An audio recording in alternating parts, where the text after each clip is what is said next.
Hi, welcome back to the top 5 stories of the week. I'm Daily Herald managing editor Perry Bergson. Soldiering along here in Movember. Curse of the Redhead. It'll be the middle of the month before anybody inside of 10 feet can see I'm even doing it. Anyway, let's get to our top 5. Number 5. The Northern Saskatchewan Football League started up this year. As usual, it always takes one person who kind of moves the ball, so to speak. And in this case, it's Mark Welleman. He's the Superintendent of Education for the Northern Lights School Division. They've got a nice little 6-team league there. He talked about how the kids love the game and how they'll do whatever they have to on and off the field to be able to play. And I'm happy to report that the Northern Grey Cup takes place in La Ronge, November 16th. So good luck to all the kids with that.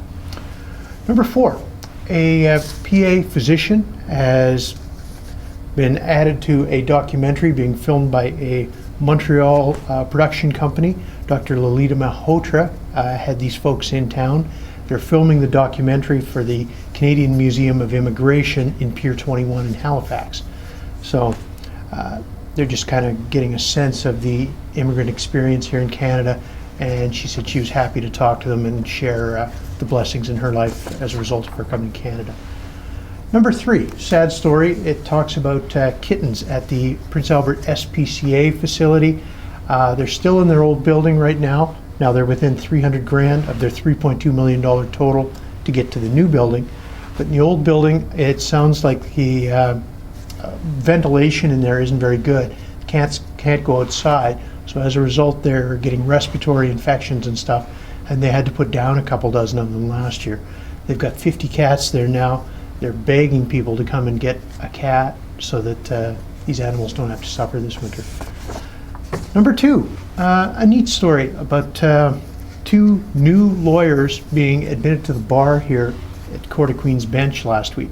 One of them, Paul McGregory McNeil, but the other one's a really amazing story. Cara Faye Morasti is the first woman from Peter Ballantine Cree Nation, first person from Pelican Narrows to be admitted to the bar. She had to go through a lot to get there. She's been a fantastic student by all reports. I knew this was coming because somebody told me that she was soon to be admitted. So good for her, and nothing but good luck to her in the future. Number 1, a story that has been a little controversial for us. There was a sudden death in town here last week, and all people could talk about was that back in 1971, that family had gone through a similar episode in a murder or double murder suicide, and we wrote about that. People were talking about it. It's not something you go into lightly because obviously the family is grieving, but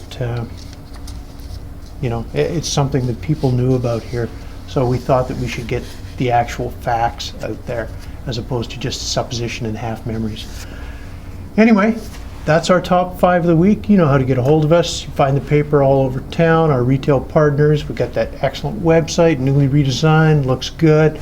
Mobile website is fantastic. We're on the Twitter, we're on the Facebook, but we are definitely on the paper like a newspaper should be. See you next week.